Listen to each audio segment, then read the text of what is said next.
네, 영원하신 주님이 오늘도 우리와 함께 하십니다. 주님과 동행하시는 복된 날 되시기 바라겠습니다. 오늘 말씀은 갈라디아서 1장 6절에서 10절 말씀입니다. 그리스도의 은혜로 너희를 부르신 이를 이같이 속히 떠나 다른 복음을 따르는 것을 내가 이상하게 여기노라.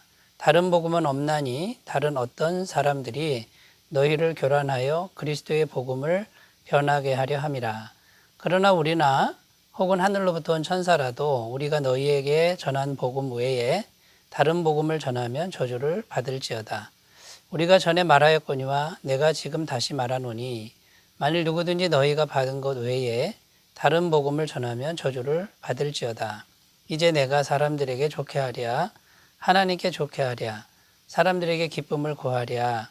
내가 지금까지 사람들의 기쁨을 구하였다면 그리스도의 종이 아니니라. 아멘. 오늘 말씀에 보면 다른 복음을 전하면 저주를 받을지어다.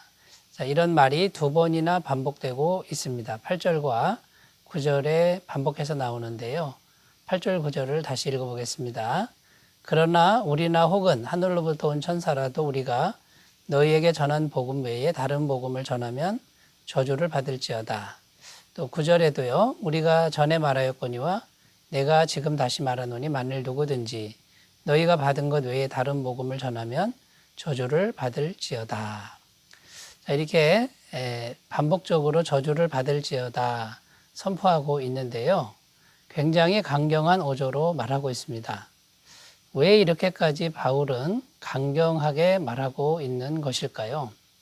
먼저 배경을 살펴보면 바울이 1차 전도 여행 당시 갈라디아 여러 교회를 개척을 했습니다. 근데 핍박 때문에 바울이 속히 떠나야만 했는데 바울이 떠난 후에 그 갈라디아 교회에 유대 율법주의자들이 들어왔다고 합니다.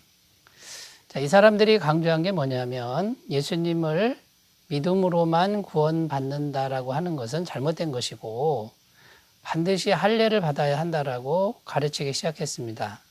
구원을 위해서 할례를 받아야 되는 것이 꼭 필요하다.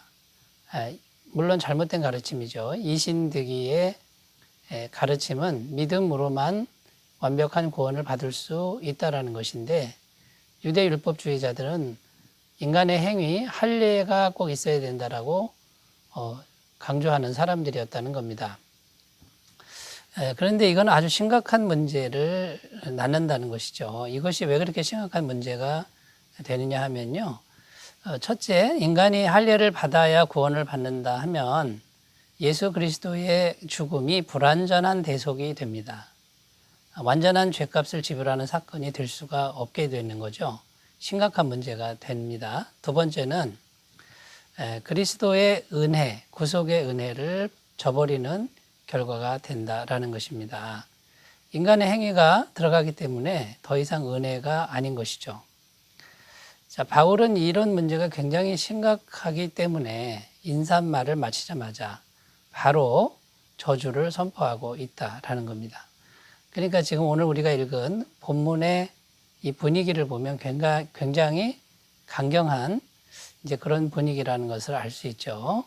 자, 그래서 이 사도 바울이 지금 아주 심각하게 또 강경하게 말하는 이런 분위기를 염두에 두고 오늘 본문 말씀을 통해서 우리에게 주시는 하나님의 음성을 우리가 분별하는 귀한 시간이 되었으면 좋겠습니다.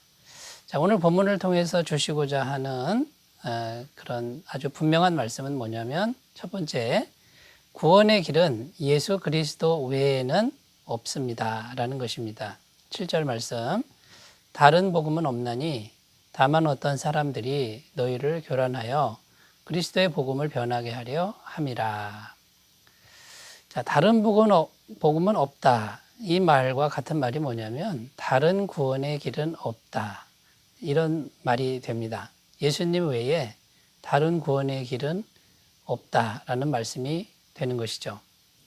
자, 하나님의 말씀인 성경도 일관되게 이것을 증언하고 있습니다. 요한복음 14장 6절 말씀, 예수께서 가라사대 내가 곧 길이요 진리요 생명이니 나로 말미암지 않고는 아버지께로 올 자가 없느니라 이렇게 말씀하고요. 또 사도행전 4장 12절 말씀에도 다른 이로서는 구원을 받을 수 없나니 천하 인간의 구원을 받을 만한 다른 이름을 우리에게 주신 일이 없음이니라. 성경은 분명히 오직 예수님 한 분만이 구원의 길이라고 강력하게 증거하고 있다라는 것입니다. 자, 여기서 우리가 생각해야 될 것이 뭐냐면 다원주의 구원론입니다. 이 다원주의 구원론은 뭐냐면 구원의 길이 하나가 아니라 여러 개라고 주장하는 이론인 것이죠. 그래서 이 다원주의 구원론자들이 주로 사용하는 예화가 뭐냐면 산이 있는데 산 정상에 오르는 길을 생각해 보자는 겁니다. 자, 산 정상에 오르는 길이 어디 하나뿐이겠느냐. 여러 갈래로 길이 있는데 결국은 산 정상에 오르지 않느냐. 그러니까 산 정상은 구원이 되는 것이고 그 구원에 이르는 길은 여러 개가 될 수 있다. 이것이 다원주의 구원론자들의 주장입니다. 또 이 다원주의자들이 주로 이제 사용하는 예화가 뭐냐면 이제 배를 짜는 비유를 듭니다. 이 배가 뭐냐면 이제 옷감을 말하는 거죠. 옷을 만드는 그 옷감을 짜는 그 비유를 드는데 그 옷감이 실을 이제 이렇게 연합해서 옷감을 짜지 않습니까? 시줄과 날줄이 여러 개가 섞여서 짜여지는 것처럼 수많은 사상과 수많은 가르침들이 종합되어서 결국은 옷감이 만들어지듯이 구원도 그렇다라는 것입니다. 그러니까 예수님 외에 다른 구원의 길, 또 다른 사상, 다른 철학들도 다 받아들여서 그걸 연합해야만 구원의 길이 된다. 이렇게 주장을 한다라는 것입니다. 여러분, 과연 이제 이런 주장이 맞는 말입니까? 결코 그렇지 않다라는 것입니다. 자, 우리가 쉽게 생각해 보면요. 구원의 길이 여러 개라 그러면 왜 예수님이 굳이 하나님이신 분이 이 땅에 사람이 돼서 십자가의 그 처참한 길을 가셨겠습니까? 그 길 외에는 구원의 길이 없기 때문에 하나님의 아들이 사람이 돼서 십자가에서 처참하게 죽으셨다라는 겁니다.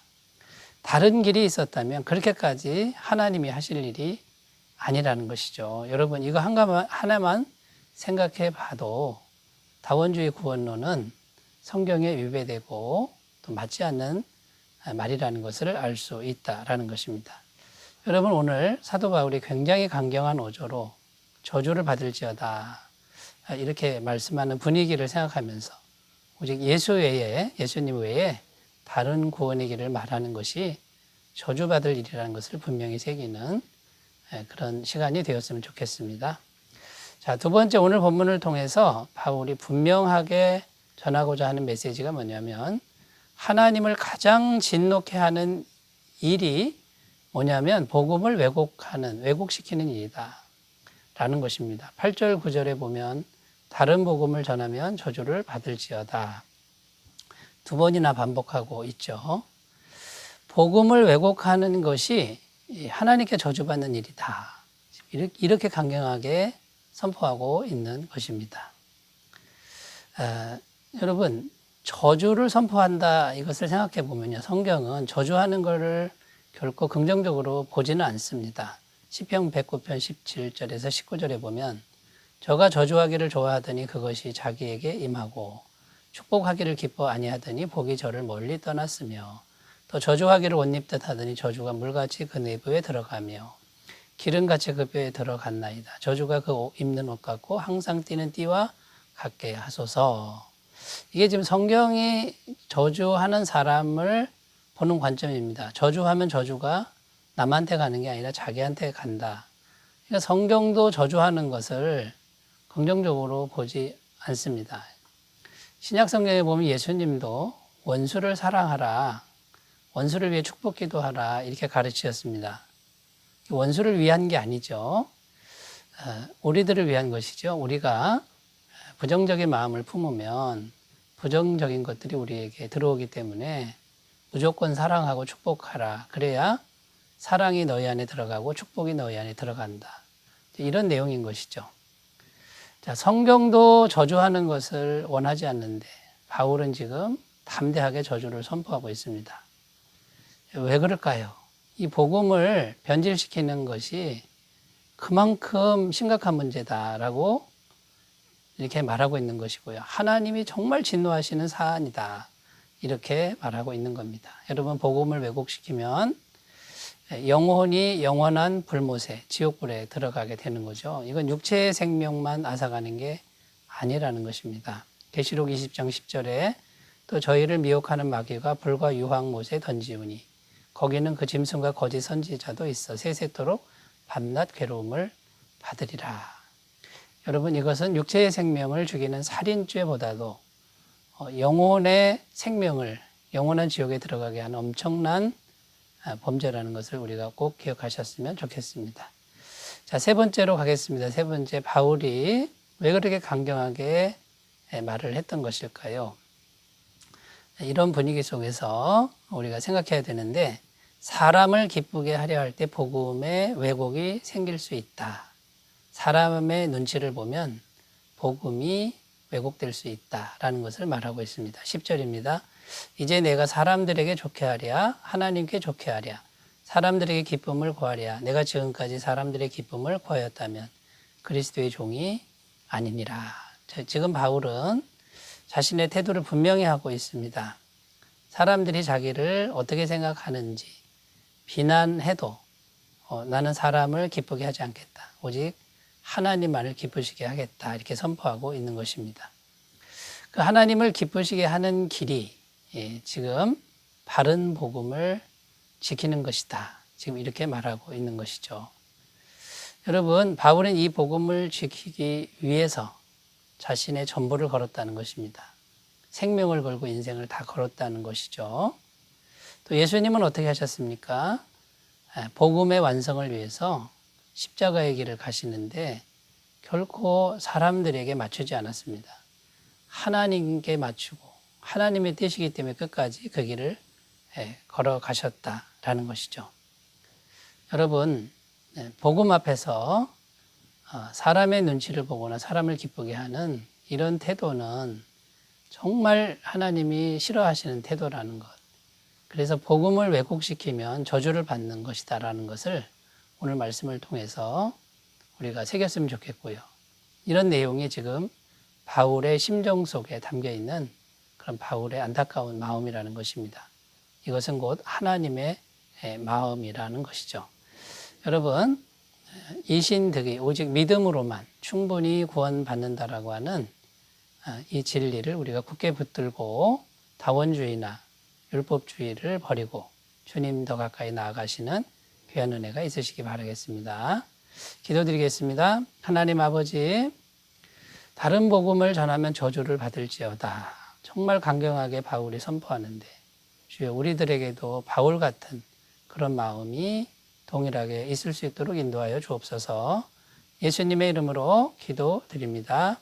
아멘. 주의 진리로 충만하시기 바라겠습니다. 감사합니다.